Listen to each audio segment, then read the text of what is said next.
Babel Latino, tiempo de renacer. Programa interactivo de comunicación latinoamericano.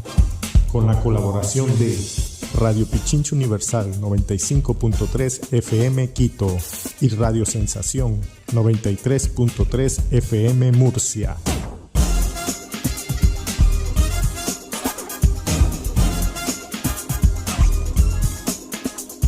Muy buenos días, tardes o noches, depende de dónde nos estén escuchando. Bienvenidos una semana más a Babel Latino.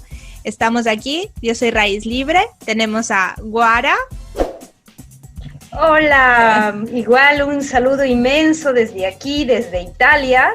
Pues en estos momentos aquí en Italia ya son las 5 o 6 de la tarde, mejor dicho.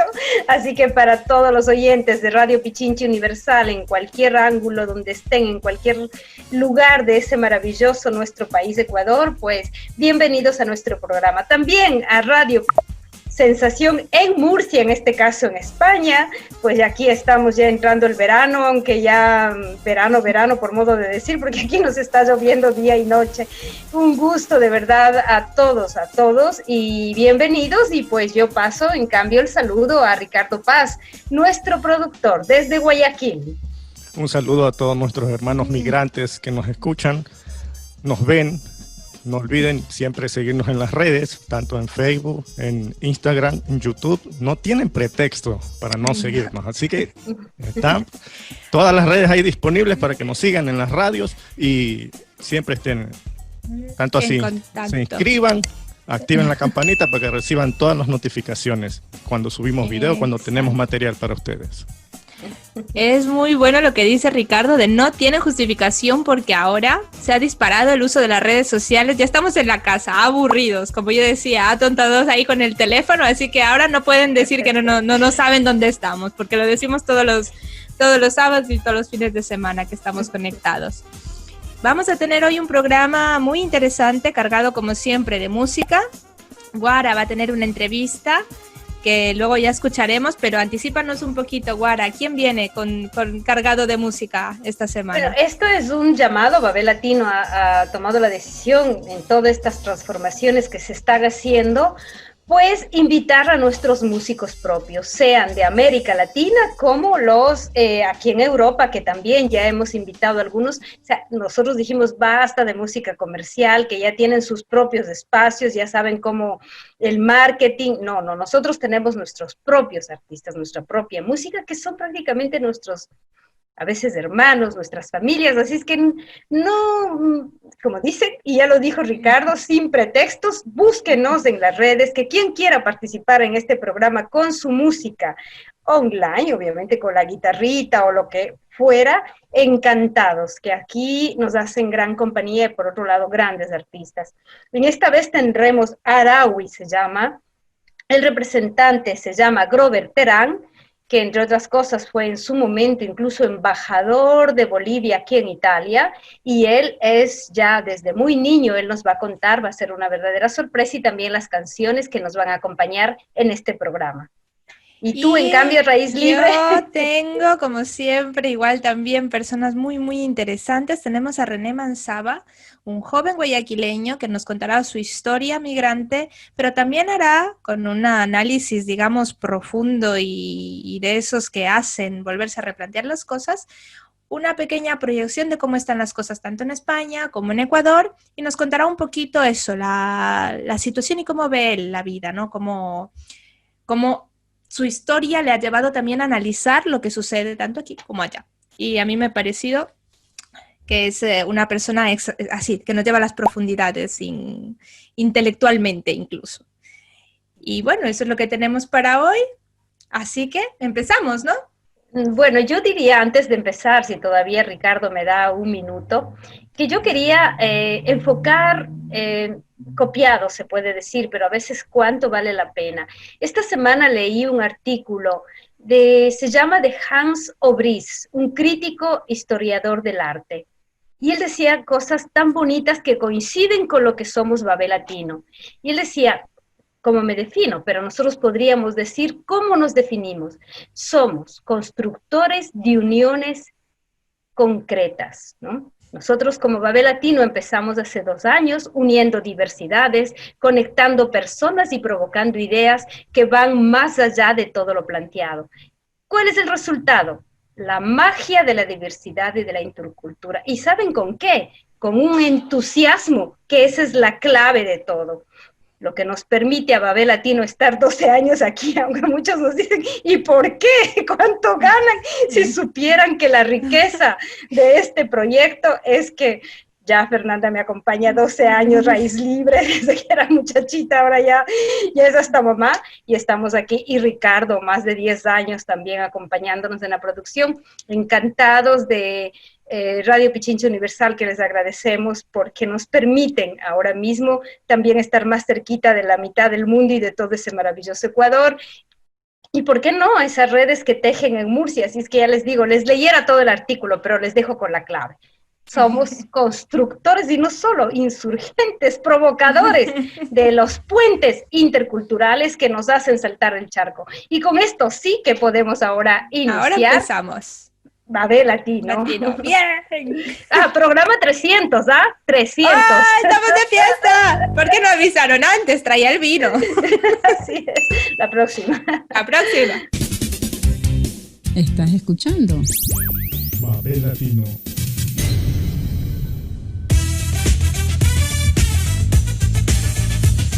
Babel Latino, en este tiempo de renacer, presenta Guara, con Janet Patricia Sosa.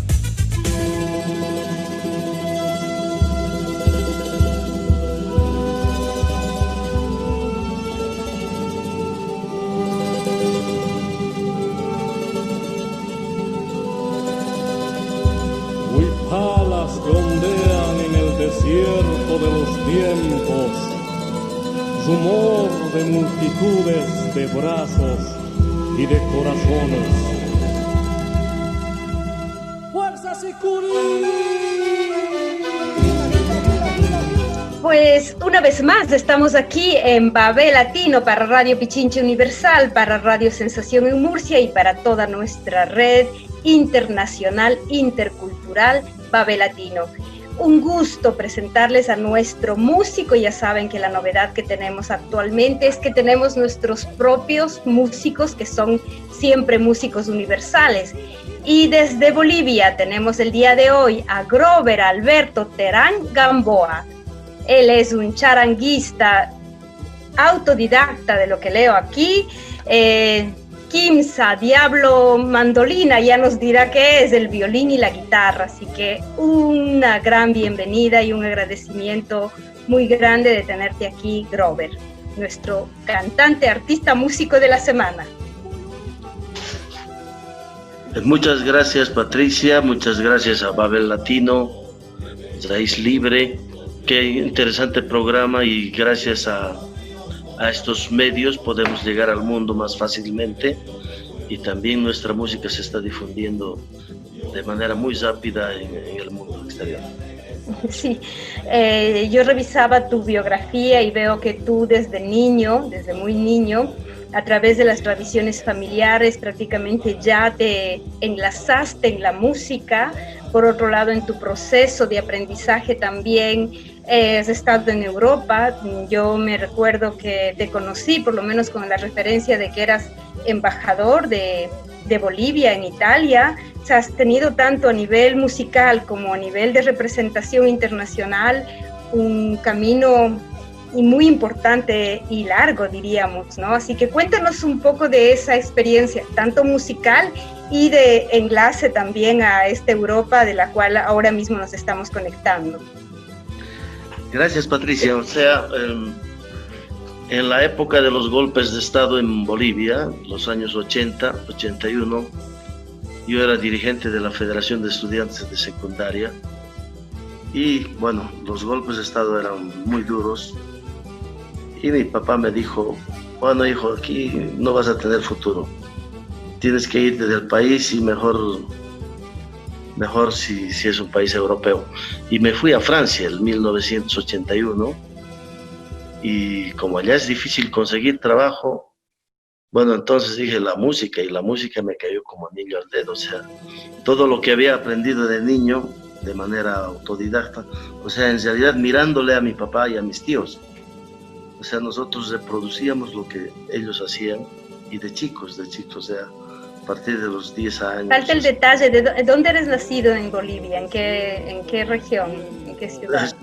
Bueno, soy cochabambino. Cochabamba está en el centro de Bolivia, es una región quechua. Mi madre es lengua madre quechua, mi padre también. Y de ese modo también he tenido la gracia de poder hablar el idioma quechua y con eso su cultura y su música. O sea, las canciones que cantaba mi padre, mi madre y mis tíos eran en quechua y en español. Entonces, a partir de eso, ahí nació el descubrir de que teníamos la tendencia o la inclinación hacia la cultura y la música que no hemos dejado nunca. Si alguna vez por algún motivo he dejado un poco, casi me enfermo.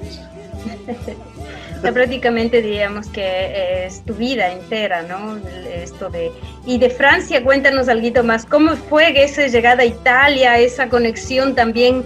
Porque yo te conozco a través de italianos, Paolo Colliati, Giorgio, que hacen música, en fin, que estamos muy conectados en Babel Latino. Por tanto, sabemos que esos lazos se han ido ampliando cada vez más.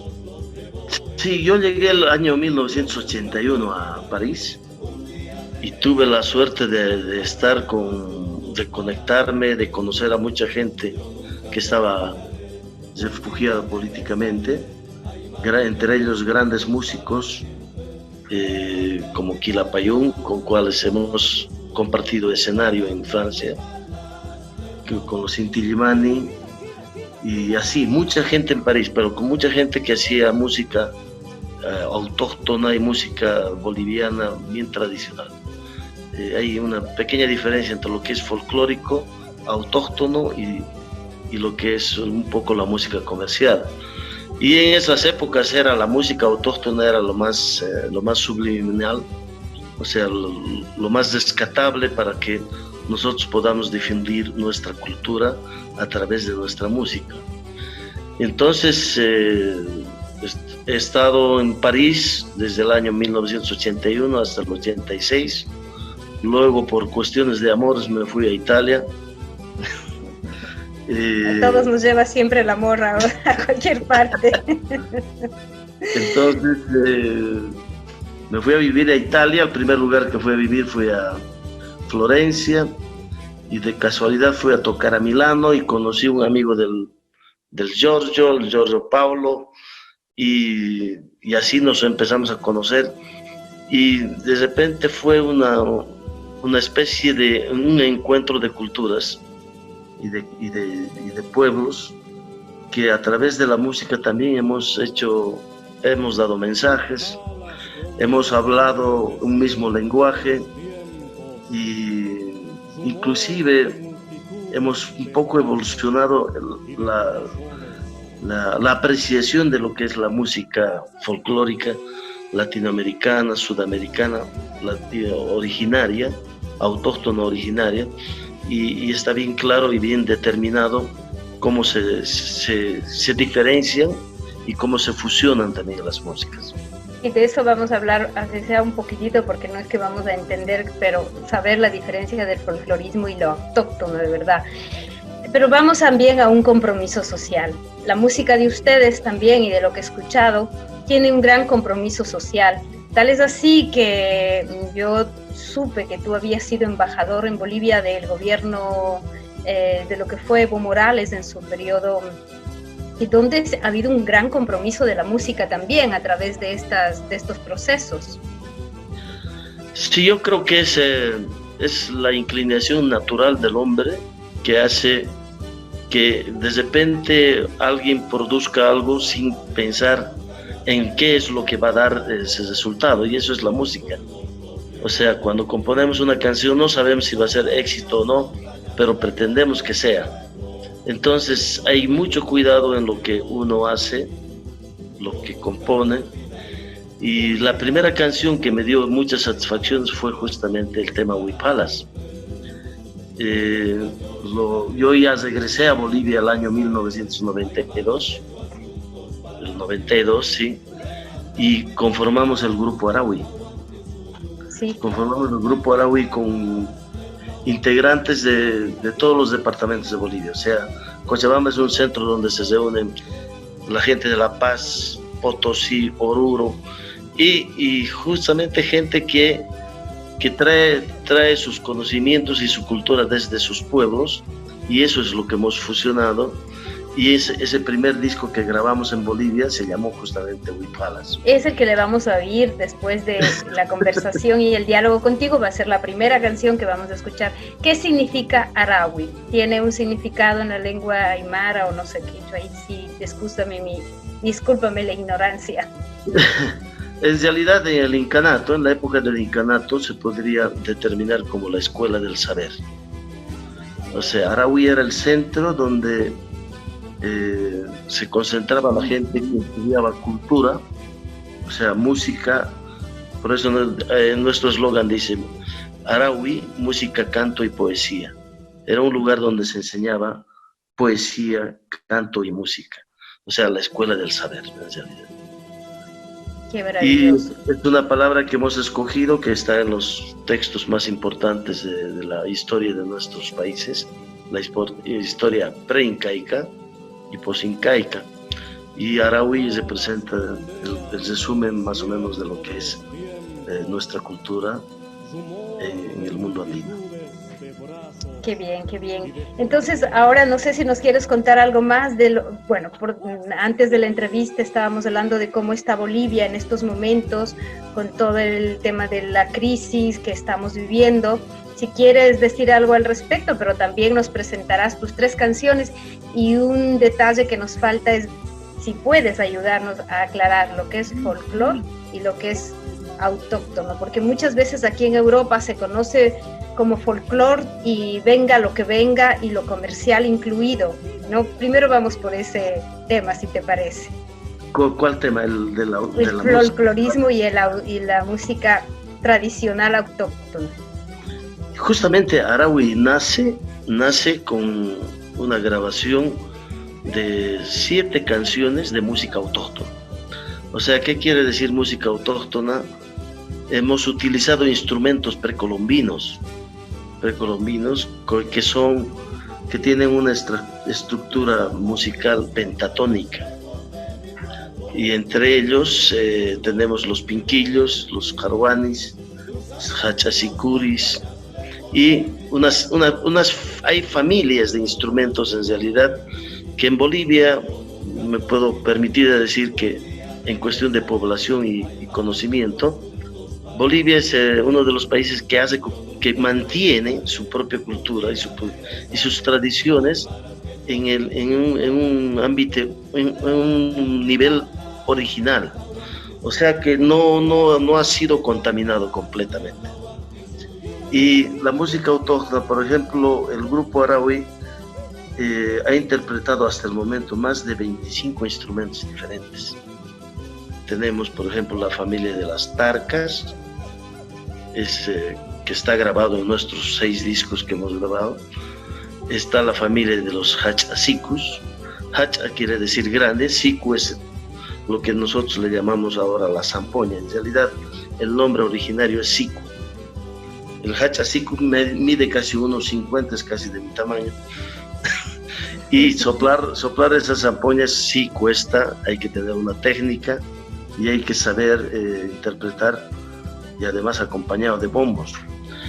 Después existe la familia de los pinquillos. Los pinquillos son instrumentos de viento con pico que se interpretan y se relacionan con el ciclo productivo. O sea, hay instrumentos que se tocan solamente en la época de siembra y otros instrumentos que se tocan en la época de la cosecha.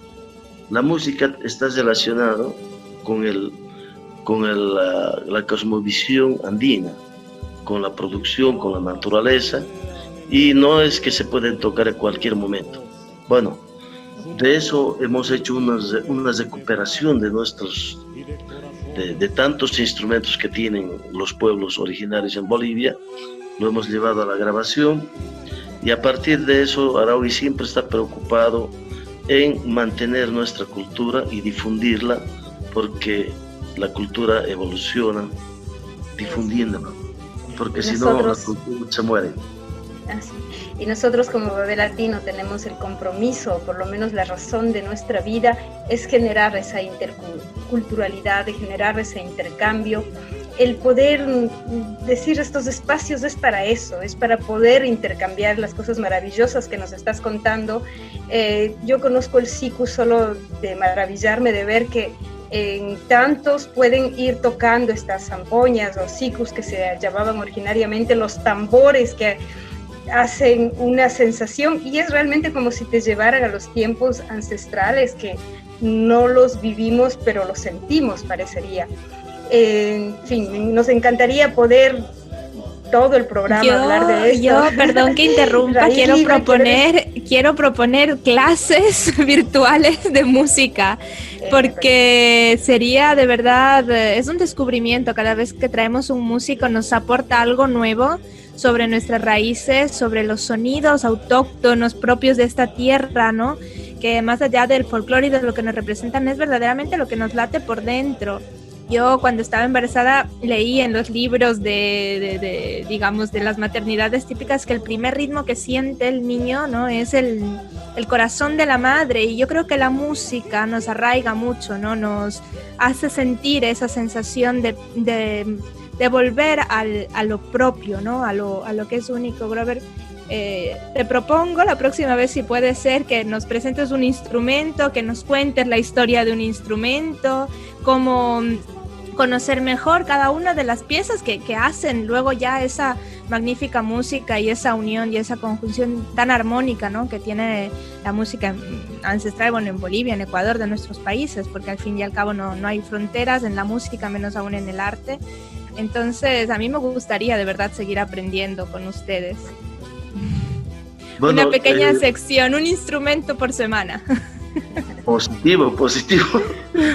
Justamente lo más interesante que nos ha podido suceder es de que en varios países de Europa, en particular Francia, Italia, Alemania, Bélgica, Holanda, nosotros hemos viajado tocando estos instrumentos y compartiendo con originarios italianos, originarios franceses, holandeses, alemanes, donde más se ha notado, digamos, un desprendimiento y un acercamiento ha sido en Francia y en Italia, donde hay grupos de músicos ahora puro italianos que interpretan nuestra música, y lo hemos llevado a los teatros.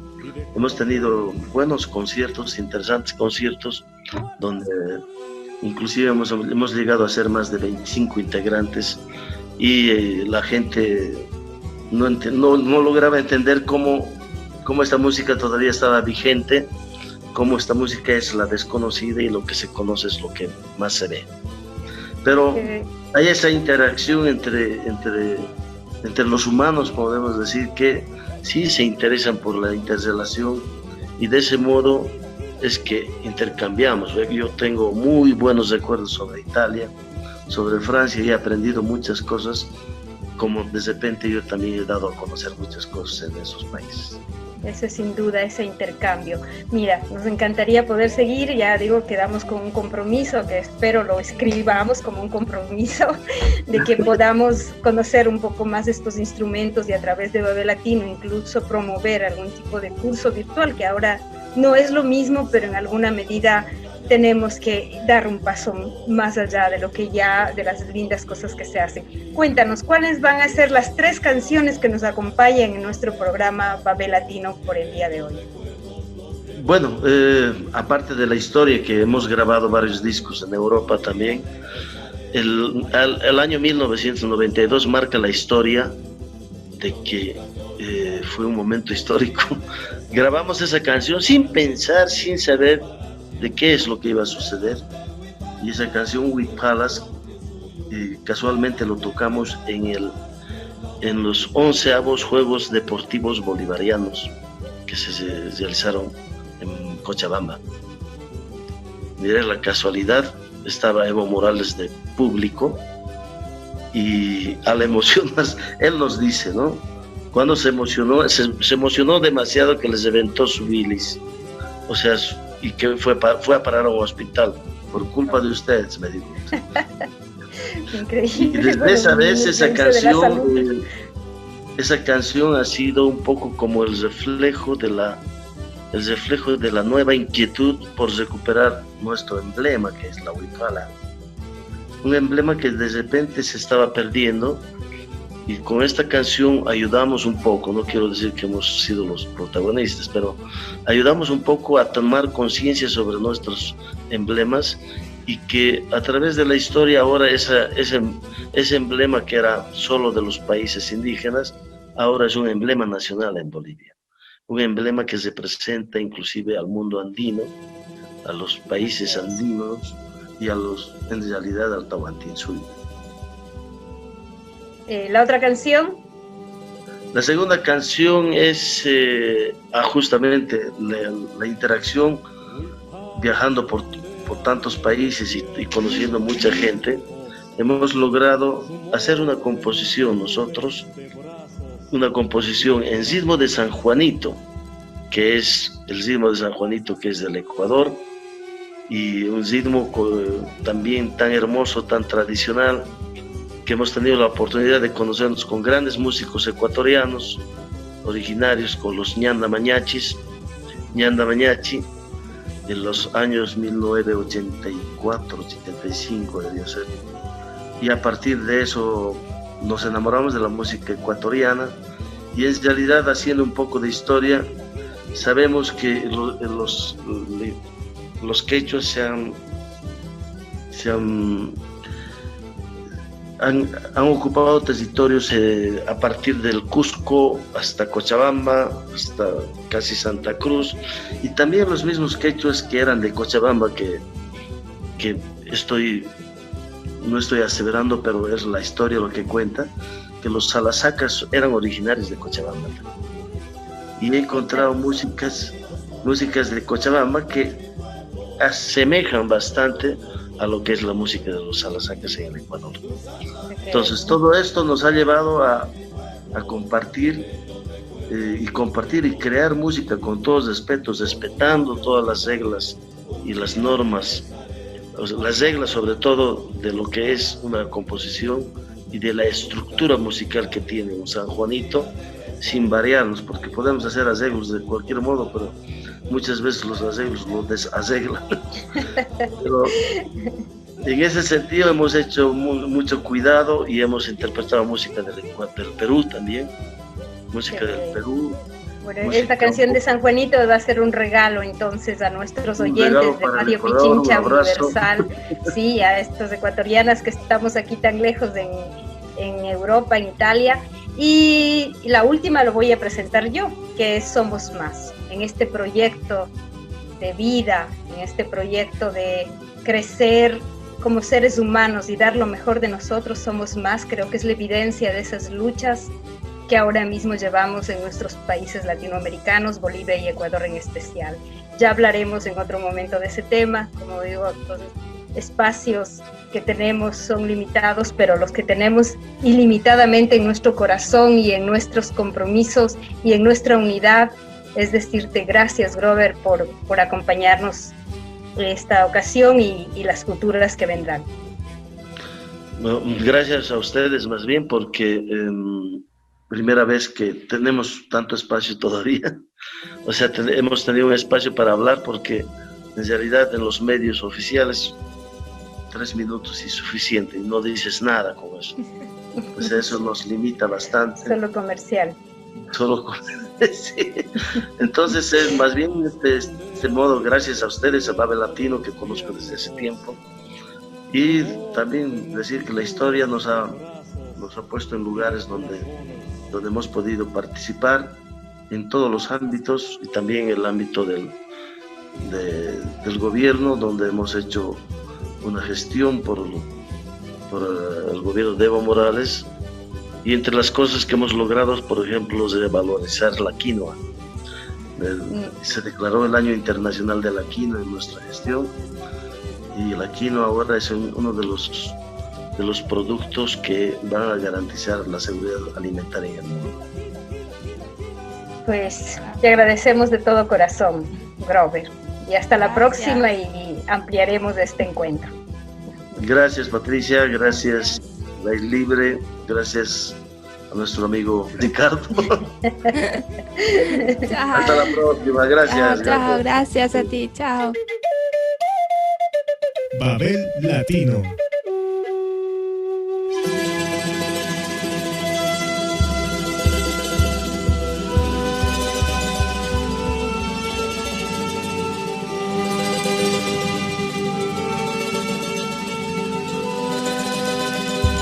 Huipalas que ondean en el desierto de los tiempos, rumor de multitudes de brazos y de corazones.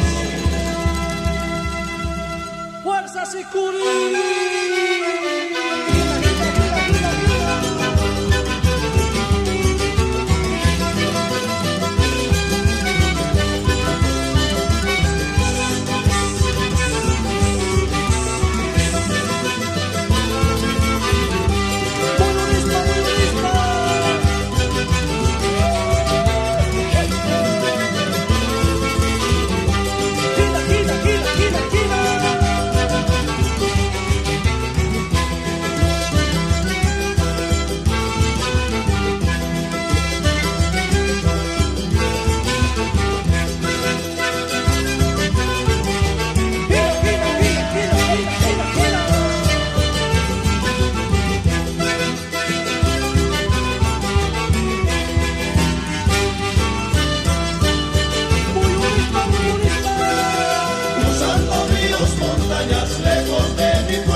Contáctanos en www.babelatino.com www.babelatino.com.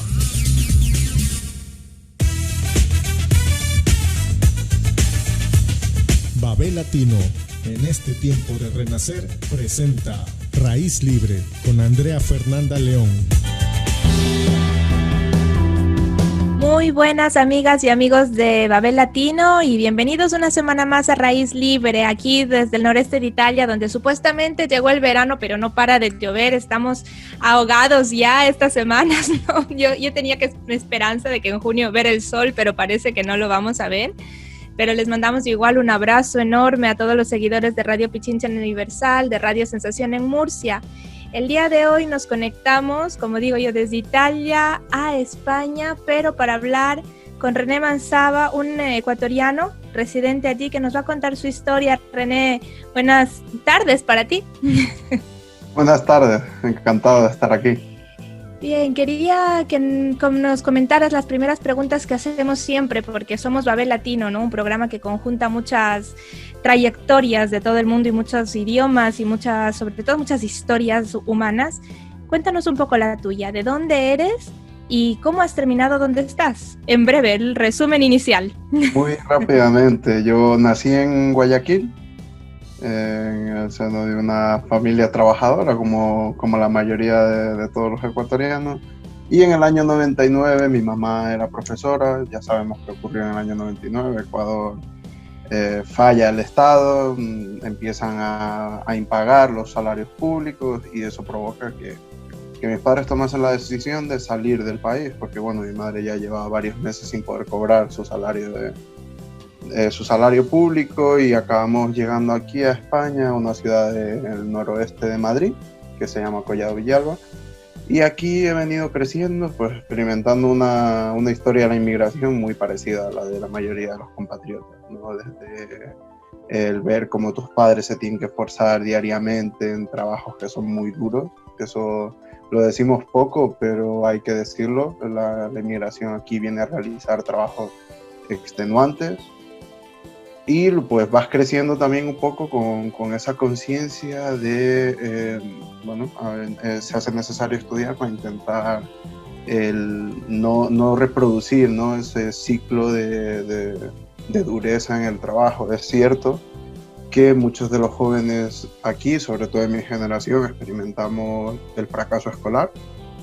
Ahí habrá circunstancias sociológicas, psicológicas también, ¿no? Porque la experiencia de la inmigración creo que deja una huella en la mente de los jóvenes. Y también un poco por esa circunstancia sociológica de que cuando tus padres tienen que trabajar mucho, a veces no hay quien te acompañe en esa larga carrera que es la educación, ¿no? Y bueno, pues eso yo lo sufrí, pero en determinado momento, por también el apoyo incondicional de mi familia y el empuje que me dieron mis padres y mis hermanas también, pues yo logré acabar mis estudios aquí en Derecho y también paralelamente incursioné en política, viniendo de las luchas que se dieron desde el año 2012 aquí en España por defender la educación pública y la sanidad pública principalmente. Qué historia tan relevante y además tan paralela. Yo estoy segura de que muchas de las personas que nos están escuchando, yo la primera, me identifico mucho, porque las personas de segunda generación, como nos suelen llamar, de inmigrantes de segunda generación o que hemos llegado muy pequeños, ¿no? Tenemos un poco siempre esa marca, ¿no? De ser de allá y haber crecido aquí. Entonces esa dualidad de muchas veces no sentirse de ninguna parte y a la vez de sentirte de los dos lugares, de mezclar acentos, de sentir un poco también, a mí por ejemplo me tocó en mi historia migratoria llegar a un pueblito de Italia pequeñito, era la única morena, la única, extraña, ¿no? Aquí son muy altos, muy rubios, no sé qué. En Madrid me supongo que era diferente, también estudié en Madrid, pero aquí en Italia eran los ojos encima cada vez, y esa sensación que tú dices, ¿no? De a veces de tener que demostrar o de luchar o de sentirse solos, de ver a tus padres un poco desencajados también en esa lucha de trabajo y de porvenir. Y quisiera preguntarte, sabiendo lo que está ocurriendo en Ecuador ahora, más aún, ahora que sabemos que eres de Guayaquil, ¿tú tienes miedo de que la historia se repita? ¿Tienes miedo de que esta migración forzosa le toque pasar también a otros muchachos jóvenes ahora? Porque sabemos cómo están las cosas allí y yo no sé, a mí a veces eso me da un poco de susto. Ahora en Ecuador ocurre una cosa muy curiosa, ¿no? Y es que, siendo realistas, creo que la mejor de las posibilidades que plantea la población en general es una vuelta al pasado reciente, ¿no? Es una vuelta a la época del correísmo, los 10 años pasados, y eso a mí en general me genera una sensación de tristeza, ¿no? Qué mal que volver al pasado de la manera en la que sea. Bueno, hay gente que podrá entender que todo pasado fue mejor. Yo creo que si en esa capacidad de mirar al futuro, ¿no? Con herramientas nuevas, adaptándonos a los nuevos tiempos, porque el tiempo nunca va a ir hacia atrás, va siempre hacia adelante. Yo creo que eso es una tendencia que la historia también debería recoger. Pues sí que creo que estamos condenados a repetir muchísimos errores, que yo creo que en esa época yo lo he defendido y también lo he criticado, Creo que se han hecho cosas bien, pero creo que también se han hecho cosas mal. Entonces, si esa es la mejor opción que baraja la población en general, creo que va a haber una gran posibilidad de que se repitan errores y eso haga que la población tenga que repetir historias de migración, de crisis y bueno, de hacer crónica esas situaciones de pobreza, de precariedad, ¿no? Que creo que no se solucionaron lo suficiente en esos 10 años. En tu incursión un poco política, a nivel ya de lo último que está pasando también en España, tanto como en Italia, el tema del COVID ha sido tremendo en los dos países en los que más tenemos, digamos, contactos e historias migrantes. Y quisiera saber un poco cómo lo has vivido tú, pero también a nivel político y a nivel de la gestión que se realizó en España, si tienes una opinión sobre los errores, aciertos y sobre cómo está la situación ahora.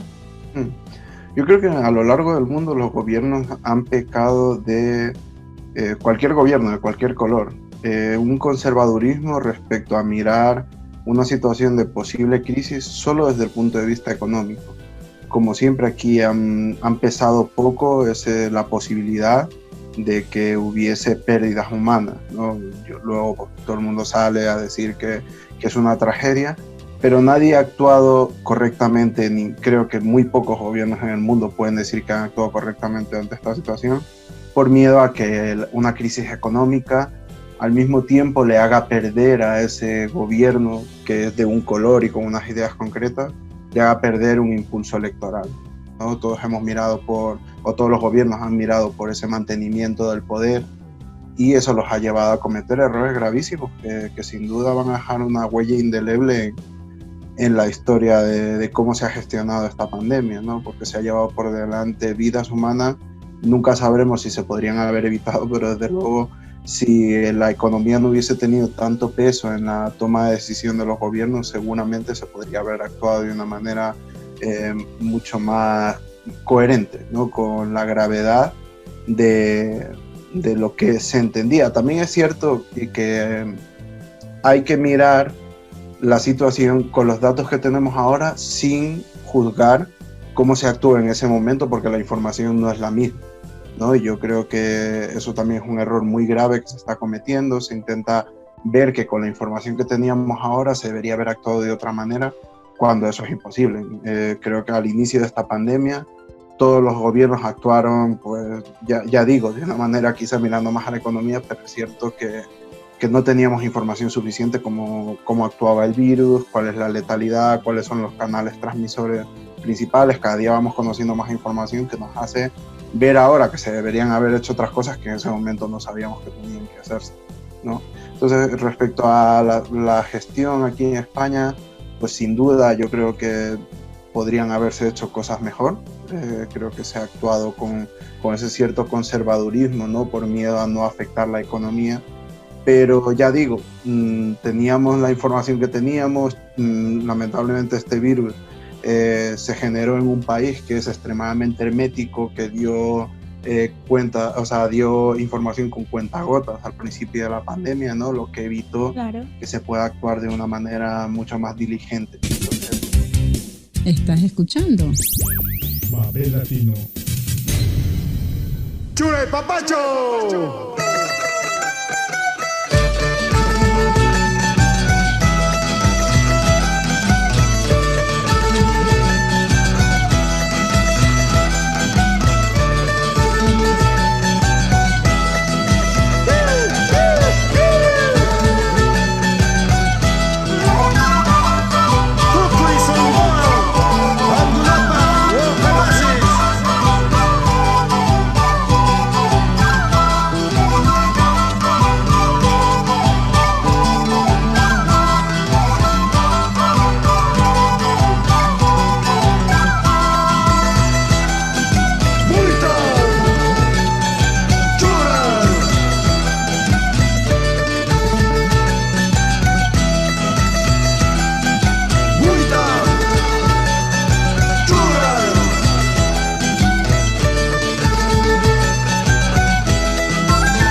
Latino.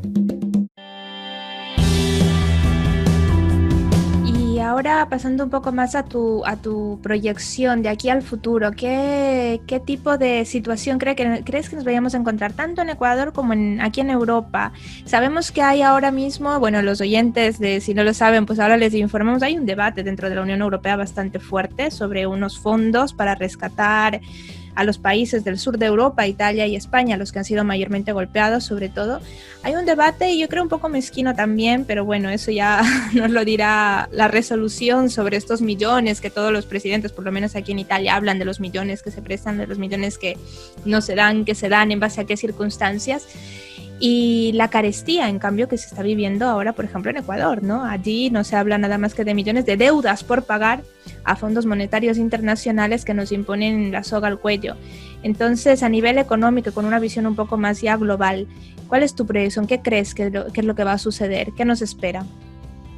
Tristemente creo que se pueden cometer errores que se han cometido en el pasado, como decíamos antes. Aquí en Europa no se le va a dar, creo, un lado humano a la crisis, sino esa perpetua aspiración a un equilibrio financiero que no es real, porque al final vemos que en cuanto se tambalean las cosas para intentar tapar y que la economía siga funcionando de la misma manera, se tiene que generar una gran deuda pública, ¿no? Para darle ese impulso, porque realmente si algo hemos visto en esta crisis es que el capitalismo no tiene un valor añadido a las cosas como tal, ¿no?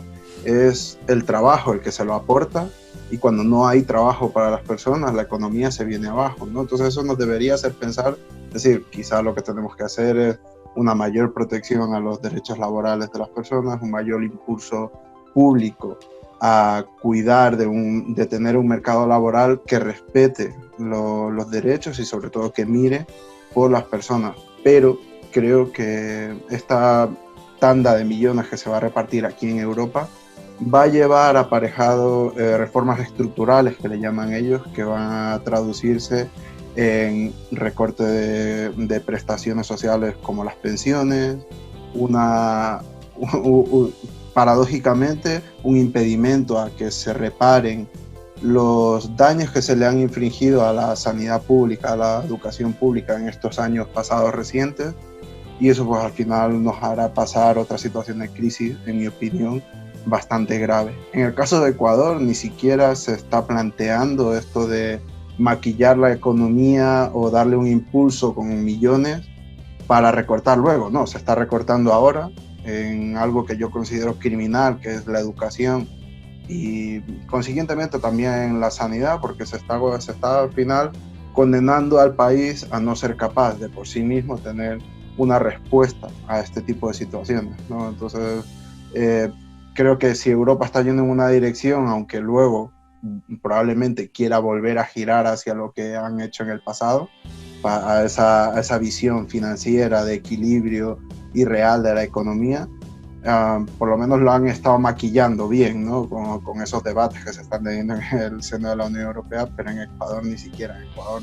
se están adoptando decisiones que yo considero criminales y que van a tener una gran factura, van a pasar una gran factura y van a tener un gran peso en el futuro de las generaciones ecuatorianas, ¿no? Porque cuando un país lo condenas a no tener una buena situación o una buena salud en la educación pública y en la sanidad pública, es un país que está condenado a no tener una capacidad productiva buena, para empezar, y eso pues al final te condena siempre a tener que comprar las cosas que tienen un mayor valor añadido fuera y a ser productor de materias primas que se las llevan a otros países que luego te venden los productos ya realizados a ti mucho más caros, ¿no? Entonces siempre vas a ser un país servil. Hemos hablado en algunos debates ya que se han dado dentro de Babel Latino, en las conferencias que estamos organizando, del miedo un poco que se genera, esa sensación de que, no digo que se la quiera encargar, pero la educación ha sido la más afectada seguramente, aparte del sistema de salud que ya venía cojeando, en todo lado. la educación a distancia, la reducción, el aumento de trabajo también a los profesores porque están todo el día, digamos, conectados, pero esa pérdida, ¿no?, del contacto físico, de que ahora aquí mismo en Italia se está planteando, por ejemplo, que la educación superior, no de la universidad, pero sí de los últimos años del colegio, digamos, se haga y se siga haciendo a distancia después de septiembre porque, quién sabe, les resulta más económico que arreglar colegios o poner instrucciones, en fin. Y el peligro que tú dices, lo hemos ya debatido y yo creo que la gente a esto tiene que poner las antenitas muy en alto porque es ahí donde nos van a tener que ver en las calles en defensa de la educación, porque se van a cargar una generación, se lo están ya pensando, una o más generaciones, si esto sigue así, y nosotros no podemos permitir que esto suceda. Yo creo que el futuro de la humanidad está en juego y tenemos que pegarnos bastante al tema de los derechos. Yo tengo mucho miedo, como decías tú un poco, de que los derechos laborales, los derechos de la educación, los derechos de la salud sean al final los que luego pasen a estar como en un plazo, digamos, en una bandeja de plata solo para quien puede llevarla. Que no sean ya derechos, que ya no sean garantías, no solo en nuestros países, sino también aquí en Europa, porque se está apuntando un poco a eso, ¿no?, a mercantilizar cada vez más esos derechos, y es una pena. No sé si tú tienes en tu experiencia alguna sensación en ese sentido de cómo vamos a manifestarnos después de esto, ¿no? Sabiendo que nos están limitando, que nos están metiendo cada vez más el miedo, ¿no?, de que no se puede salir, de que no se puede aglomerar, que no se puede hacer, pero también hemos visto lo que está pasando en Estados Unidos estas semanas. Entonces, sí se puede salir, sí se puede protestar y sí se puede reivindicar las cosas, no nos podemos aplacar, ¿no?, por el miedo. A ver, yo creo que, en mi opinión, este problema tiene varias dimensiones, ¿no? Porque al final, en una economía capitalista, la educación está enfocada a tener una salida al mercado laboral. ¿Y qué ocurre? Que la propia dinámica del capitalismo es intentar tener un mayor beneficio al menor coste. Los trabajadores son un coste. Entonces son un coste a intentar eliminar en el mayor grado posible. La tecnificación, el avance de la tecnología permite sustituir a trabajadores en mayor medida, y yo creo que esto es una tendencia natural del capitalismo. ¿Qué ocurre? Que en una economía con mayor capacidad de tecnificación se necesita menos mano de obra y por lo tanto la educación pierde un sentido per se, en tanto que está mercantilizada, ¿no? Eso lo que va a provocar es que probablemente en el futuro muy pocas personas van a tener o vayan a ir teniendo acceso a la educación porque ya no interesará que estén educados, porque ya no interesará luego emplearlos, ¿no? Hay que estar ahí aplastando un botón y tú no necesitas instrucción superior para estar aplastando un botón, claro, por decirla de una manera un poco rápida. Básicamente, donde antes a lo mejor en una fábrica se necesitaban 20 trabajadores muy tecnificados, o sea, y eso conlleva una formación académica, ahora se necesita una persona que incluso puede trabajar desde su casa, un ingeniero que controle los robots que hacían el trabajo que hacían esas 20 personas. Entonces la educación pierde ese factor teleológico, ¿no?, para ese interés que tenía desde el punto de vista capitalista. Y eso yo creo que va a hacer que en el futuro la educación superior esté restringida a quien tenga a muy pocas personas que generen un interés para luego darles un empleo, ¿no? Ya no interesa, y por eso hay un desmantelamiento, un descuido generalizado en la sociedad respecto a dotar de los recursos necesarios para tener una educación de calidad, ¿no? Pues si tú te puedes permitir mandar a tu hijo a un lugar, por caro que sea, pues tu hijo va a tener una posibilidad de ser esa persona que se necesita frente a los 21 que se necesitaban antes. Pues ahora solo se necesita uno y lo podrá hacer la persona que tiene más recursos para estudiar, ¿no? Y respecto a la situación de ahora, de cómo manifestarnos, bueno, yo tengo una opinión que quizás resulte algo polémica. Primero, creo que nos estamos perdiendo en darle mucha importancia a lo que es una lucha cultural en Estados Unidos, ¿no? Por supuesto que el racismo es algo que nos ha afectado a todas las personas que venimos de fuera, en las que el poder es de alguna otra manera ostentado por una raza o una clase social muy, muy localizada, con sus rasgos físicos, con sus resortes de poder concretos, pero creo que el problema de Estados Unidos no se puede generalizar. Cada territorio tiene unos problemas concretos. En Ecuador tenemos un racismo rampante, no solamente con una sola raza, con los negros, sino con los indígenas y todo eso. Y ahora mismo pues estamos perdiendo mucho tiempo. Además, creo que también estamos actuando de una manera incoherente con lo que hemos venido reclamando estas últimas semanas, ¿no? Porque yo creo que sí hay que protestar, por supuesto, las injusticias están ahí, llevan estando ahí, y ahora hay un estallido social por la frustración que se ha venido acumulando en siglos pasados, pero eso no impide que tengamos que actuar con prudencia, porque el virus sigue ahí, vemos que es un enemigo invisible. Tú puedes salir a protestar una semana y al día siguiente acabar en la UCI, porque esto es de un día para otro. O sea, de un día para otro se te produce la inflamación en los pulmones y pasas de estar bien a estar en una situación crítica, ¿no? Entonces yo creo que sí, se puede salir a protestar, se debería hacer con las medidas de distanciamiento social, un mantenimiento de los requerimientos higiénicos que los expertos nos han recomendado.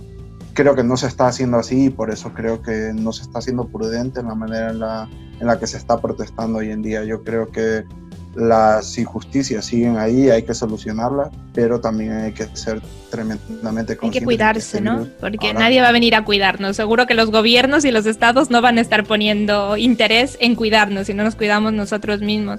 René, es verdaderamente interesante. Espero volver a tener una charla contigo, que eres...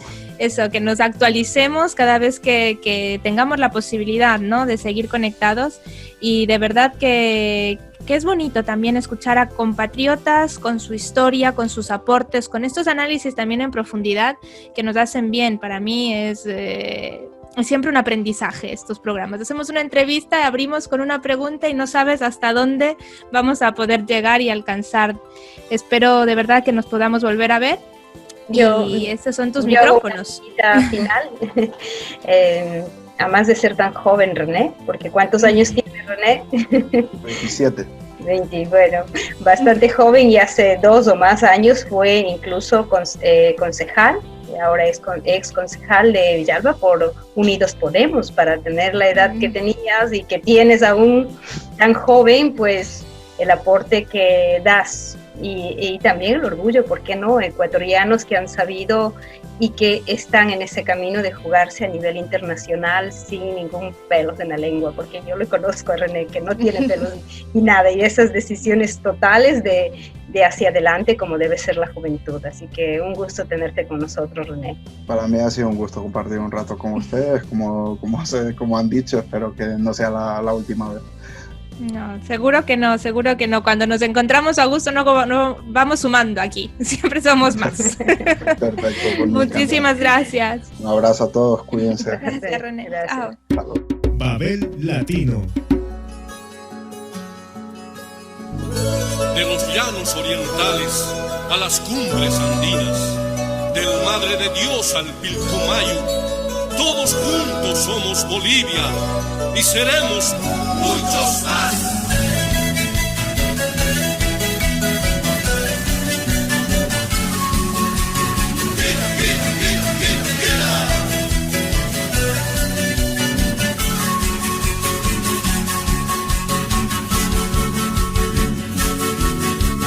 Tahuantinsuyo, pueblos hermanos, el Collasuyo se levantó.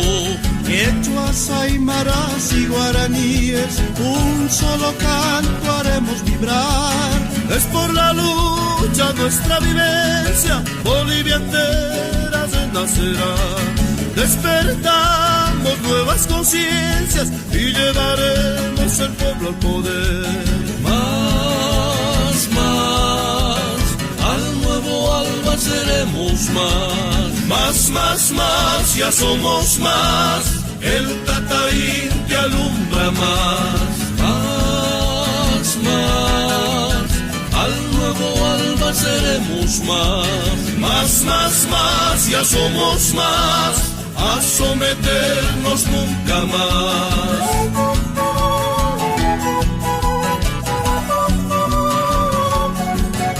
hermanas y hermanos, por nuestro territorio, recursos naturales, por nuestros niños, mujeres, ancianos, por nuestra identidad y cultura y tradiciones, defenderemos con nuestra vida si es necesario.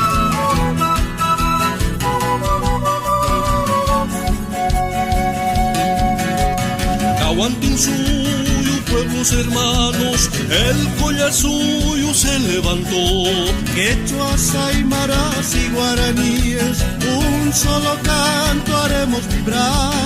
Es por la lucha nuestra vivencia, Bolivia entera renacerá. Despertamos nuevas conciencias y llevaremos el pueblo al poder. Más, al nuevo alba seremos más, ya somos más, el Tataín te alumbra más, al nuevo alba seremos más, ya somos más, a someternos nunca más.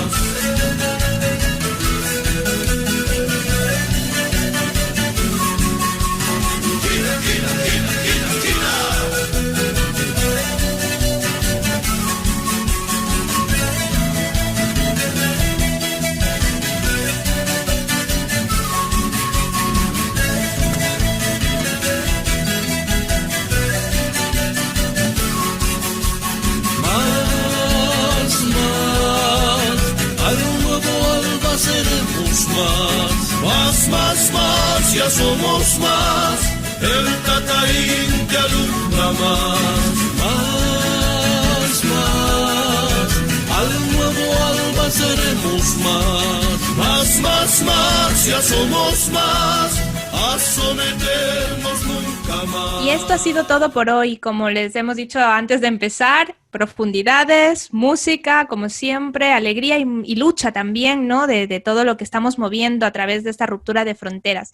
Yo tengo un apunte que quisiera proponer tal vez para la semana que viene, es una reflexión sobre el racismo, no solo con lo que está pasando ahora en Estados Unidos, que es algo fuerte lo que ha pasado y es muy justo también que las personas se manifiesten, sino todo lo que está pasando en el Mediterráneo. O sea, a veces nos enfocamos en una parte solo. Y yo quisiera hablar de todo lo que está pasando, ¿no? A nivel del mundo, de cómo nuestros propios países somos capaces de ser racistas, de insultar y de ofender. Entonces, puede que la próxima semana organicemos algo al respecto, algo que como siempre va a traer coletilla y seguramente una que otra polémica, pero no nos planteemos esta lucha solo en las redes. Síganos en las redes, manifiéstense en las redes, pero hagamos una reflexión sobre todo dentro de nosotros, sobre cómo antes de poner nada en el teléfono, analicémonos, veámonos por dentro como país, como seres humanos, como hermanos y hermanas que somos de este planeta. Entonces, quisiera también, por otro lado, es que se me van las cosas, apuntar lo de la volcán de esta semana, que me ha dejado impactadísima, y eso me ha dado la reflexión, el volcán Sangay, la tierra está viva y no tiene dueño, de ningún color que sea su piel. Entonces, con esto les dejo, pero síganos en Facebook, página Babel Latino, Instagram, Radio Babel Latino, en YouTube, suscríbanse. No se olviden de seguir con el siguiente programa en Radio Pichincha Universal y de escucharnos los lunes en Radio Sensación en Murcia. Con eso nos despedimos los tres. Hasta la próxima semana, Babel Latino. 300 programas. 300. 300 La próxima semana festejamos. 100 cada uno. Así. Muchas gracias. Chao. Hasta aquí Babel Latino, programa interactivo de comunicación latinoamericano, con la colaboración de Radio Pichincha Universal 95.3 FM Quito y Radio Sensación 93.3 FM Murcia.